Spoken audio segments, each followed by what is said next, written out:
దేశం మొత్తం యుద్ధ వాతావరణంలో ఉంది. ఏదైతే మన వాళ్ళ మీద ఎవరైతే టెర్రరిస్టులు ఉన్నారో వాళ్ళు వచ్చి దాడులు చేయడం, దానిపైన దేశమంతా కూడా ఎక్కడికక్కడ చలించిపోవడం, అది చూసిన తర్వాత ఇప్పుడే కాదు ఎప్పుడూ మన దేశం టెర్రరిజానికి వ్యతిరేకం. ప్రజాస్వామ్యంలో టెర్రరిస్టులకు ఎక్కడా అవకాశమే లేదు. అలాంటిది మన దేశంలో ఎవరైతే మీరు చూస్తే దేశంలో చాలామంది వివిధ ప్రాంతాలకు చెందిన వ్యక్తులు కాశ్మీర్కి వెళ్ళడం, అతి దారుణంగా అతి కిరాతకంగా ఆడబిడ్డల ముందర పిల్లల ముందర మగవాళ్ళని ఇష్టానుసారంగా చంపేశారు. అది చూసినప్పుడు చాలా బాధేస్తుంది. అలాంటి సంఘటన జరిగిన తర్వాత ప్రధానమంత్రి గారు ఎప్పుడూ చెప్పారు, తీవ్రవాదానికి ప్రపంచంలో చోటు లేదని చెప్పి దీనిపైన చర్య తీసుకోవాలని సింధూర్ అనే కార్యక్రమం పెట్టి టెర్రరిస్టులను హతం చేసిన దేశం, హతం చేసిన ప్రభుత్వం కేంద్రంలో ఉండే ఎన్డీఏ ప్రభుత్వం అని చెప్పి కూడా నేను మీకు తెలియజేస్తున్నాను. అలాంటి చేసినప్పుడు ఎక్కడికక్కడ వాళ్ళు కరెక్ట్ చేసుకోవాల్సింది పోయి మళ్ళీ ఏదైతే ఈరోజు పక్కనుండే పాకిస్తాన్ అయితే మళ్ళీ మన మీద దాడులు చేస్తూ కవ్వింపు చర్యలు చేస్తున్నారు. అయితే మన దేశంలో ఒకటే చెప్తున్నా, మొన్న కూడా నేను చూశాను, అమరావతి చివరి మీటింగ్ ఆ రోజు ప్రధానమంత్రి గారు వచ్చింది. అమరావతిలో కొన్ని లక్షల మంది సమక్షంలో నేను ఒకటే చెప్పాను, ఈ దేశాన్ని రక్షించే శక్తి ప్రధానమంత్రికి ఉంది, ఎవ్వరూ ఏమీ చెయ్యలేరని మేము ఆ రోజు చెప్పాం. అది చేసి చూపిస్తారని మరొక్కసారి మీ అందరికీ విజ్ఞప్తి చేస్తున్నా. అయితే ఒక్కొక్కసారి బాధ కలుగుతుంది. ఇలాంటి జరుగుతూ ఉంటే ఈ జిల్లాలో చాలా గ్రామాల్లో చాలామంది దేశభక్తితో డిఫెన్స్కి వెళ్తున్నారు. మేము కూడా దేశాన్ని కాపాడాలి, నా వంతు బాధ్యతగా నేను కూడా దేశ సేవ చేయాలని చాలామంది ముందుకొచ్చి యువకులైతే ఈ యొక్క రక్షణ శాఖలో చేరుతున్నారు. అందులో చేరిన వ్యక్తుల్లో మన తెలుగు బిడ్డ మురళీ నాయక్ ఈ జిల్లా వాసి. ఆ మురళీ నాయక్ ప్రాణాలు కోల్పోవడం చాలా బాధేస్తుంది. ఈరోజు మీరు చూసినప్పుడు జమ్మూ కాశ్మీర్ సరిహద్దుల్లో పాకిస్తాన్ జరిపిన కాల్పుల్లో మన ఉమ్మడి జిల్లాకు సంబంధించిన వ్యక్తి నిన్న చనిపోయారు. గోరంట్ల మండలం కల్లి తండాకు చెందినటువంటి మురళీ నాయక్ వీర మరణం, దేశం కోసం చనిపోయారు. బాధేస్తుంది. వాళ్ళ తల్లిదండ్రులతో ఇప్పుడే నేను మాట్లాడాను. తల్లి వచ్చి జ్యోతిబాయ్, తండ్రి వచ్చి రామ్ నాయక్. వారికి నా ప్రగాఢ సానుభూతి తెలియజేస్తున్నా. ఈ రాష్ట్రం, ప్రభుత్వం, సమాజం మీకు అండగా ఉంటామని ఈ సభా సమావేశంలో హామీ ఇస్తున్నానని చెప్పి కూడా నేను మీకు తెలియజేసుకుంటున్నాను. 2 సంవత్సరాలు ఆర్మీలో ఉన్నాడు, ఎనలేని సేవలు అందించాడు. మనం అందరం ఒక విషయం గుర్తుపెట్టుకోవాలి.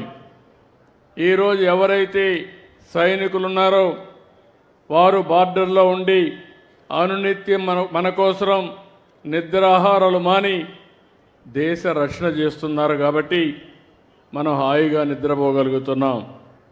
అలాంటి ఈరోజు మనం చూస్తూ ఉంటే కొన్ని దేశాలు ప్రజాస్వామ్యంలో ప్రపంచంలో ఎక్కడ కూడా హింసకు తావు లేదు. అందరూ కూడా ప్రగతిలో పోటీ పడవలసిన అవసరం ఉంది. దేశాన్ని అభివృద్ధి చేసుకుని ప్రజలకు మెరుగైన జీవన ప్రమాణాలు అందజేయాల్సిన విషయం ఉండాలి. కానీ ఎక్కడికక్కడ కవ్వింపు చర్యలు చేయడం, లేనిపోని సమస్యలు క్రియేట్ చేయడం చాలా బాధేస్తుంది. అయితే ఇలాంటి జరిగినప్పుడు మనం అందరం కూడా అండగా ఉండాలి. దేశభక్తితో ముందుకు పోవాల్సిన అవసరం ఉంది. మన రాష్ట్రంలో ఉండే అన్ని ప్రాంతాలు కూడా అప్రమత్తంగా ఉండాలి. దేశం చేసే పోరాటానికి ప్రతి ఒక్క వ్యక్తి సంఘీభావాన్ని తెలియజేయాలి. అండగా ఉంటామని నినదించి చెప్పాల్సిన అవసరం ఉందని చెప్పి కూడా నేను మీకు తెలియజేస్తున్నాను. అందుకే ఇప్పుడే కేశవ్ గారు అన్నట్టు భారత్ మాతాకి అంటే గట్టిగా చేయని మనమందరం నినదించడమే కాకుండా అండగా ఉండాలని చెప్పి మరొకసారి కోరుతున్నా. భారత్ మాతాకి, భారత్ మాతాకి, భారత్ మాతాకి.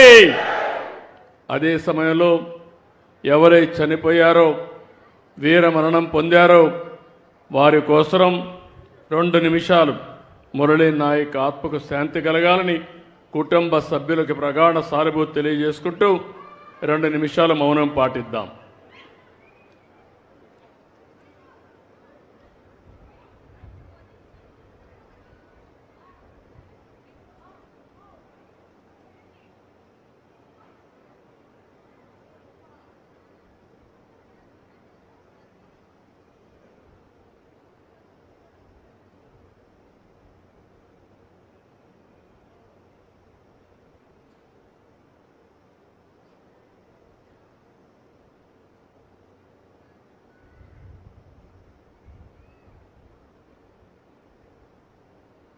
ఓకే,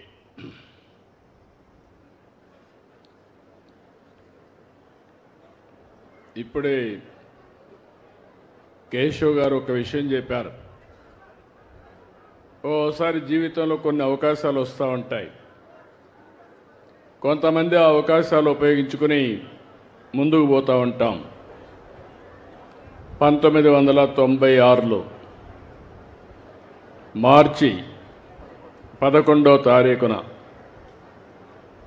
నేనొచ్చి హంద్రీ నేవాక్ ఫౌండేషన్ ఉరవకొండ నియోజకవర్గంలో వేశాను. ఇది ఒక చరిత్ర అని చెప్పి కూడా నేను మీకు తెలియజేస్తున్నా. ఎగ్జాక్ట్గా దగ్గర 29 సంవత్సరాలు. అయితే ఈ యొక్క ప్రాజెక్ట్ను ఒక్కసారి మనందరం ఆలోచిస్తే, మనందరి ప్రియతమ నాయకుడు ఎన్టీ రామారావు గారి కళ. ఆ రోజు మీరు చూస్తే రాయలసీమకు నీళ్లు లేవు, రాయలసీమ ఎడారిగా మారిపోతుందని అందరూ కూడా చేతులెత్తేసిన పరిస్థితి. అలాంటి పరిస్థితిలో ఒక నమ్మకాన్ని కల్పించిన ఏకైక వ్యక్తి నందమూరి తారక రామారావు గారని చెప్పి నేను మీకు తెలియజేస్తున్నా. ఆ రోజు బచావత్ అవార్డు ఉండేది. ఇక్కడుండే వాళ్ళకు చాలామందికి తెలియకపోవచ్చు. కృష్ణా జలాలు ఆ బచావత్ అవార్డు ప్రకారం నేరుగా అలొకేషన్ ఎక్కడుంటే అక్కడే ఇచ్చేవాళ్ళు. ఆ రోజు ఎన్టీ రామారావు గారు క్షుణ్ణంగా పరిశీలించి మిగులు జలాలు వాడుకునే శక్తి అవకాశం ఆంధ్రప్రదేశ్కు ఉందని నిర్ణయించి అందులో భాగంగానే అంద్రి నీవా, నగిరి గాలేరు, తెలుగు గంగా ఇలాంటి ప్రాజెక్టులు తీసుకొచ్చి రాయలసీమ దశ దిశ మార్చడానికి రూపకల్పన చేసిన ఏకైక నాయకుడు నందమూరి తారక రామారావు గారు. ఆ తర్వాత నేను ముఖ్యమంత్రి అయిన తర్వాత నేను ఆలోచించాను. నేను చాలా విషయాలు ఈ జిల్లాలో చూశాను. 45 సంవత్సరాల సుదీర్ఘ రాజకీయ జీవితంలో ఈరోజు మీరు చూస్తే ఈ జిల్లాలో రాయదుర్గం ఎడారిగా మారిపోయే పరిస్థితికి వచ్చింది.